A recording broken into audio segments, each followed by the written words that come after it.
ianareo no fahazavana ho an'izao tontolo izao tsy azo afenina ny tanàna miorina eo atampon-tendrombohitra.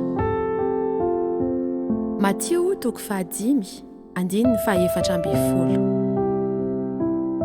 Tao anatin'ilay antsoina hoe toriteny teo an-tendrombohitra izay nataon'i Jesosy Kristy no nandraisana ny fampianarana manao hoe ianareo no fahazavan'izao tontolo izao tsy azo afenina izay tanàna miorina eo an-tampon-tendrombohitra. Ary koa tsy misy olona mandrehitra jiro ka mametraka azy ao ambanin'ny vata famarana, fa apetrany eo amin'ny fitoeran-jiro izany mba ho fanazavana ho an'izay rehetra ao an-trano. Aoka hazava eo imason'ny olona toy izany koa ny fahazavanareo mba hahitany ny asa tsara ataonareo ka hankalazany ny rainareo izay any an-danitra. Dikateny protestanta fanitsiana fahenina.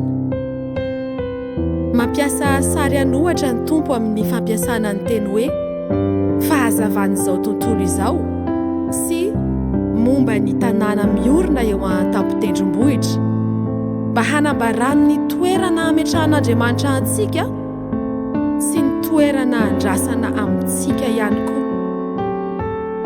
Aza adinoina fa mametraka fitokisana amiko sy aminao Andriamanitra, na dia tsy mendrika izany aza isika, ka anisany hiraka ampanaovan'ny tompo antsika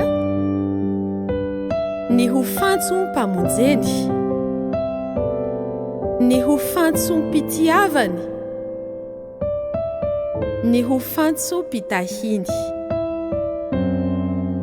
Amin'ny mahafantsona antsika dia irahin'Andriamanitra izaho sy ianao mba hampitodika ny olona aminy ka ny asa tsara ataontsika sy ny fitondran-tena tsara ananantsika no fomba mahomby enti-mamita ilay iraka.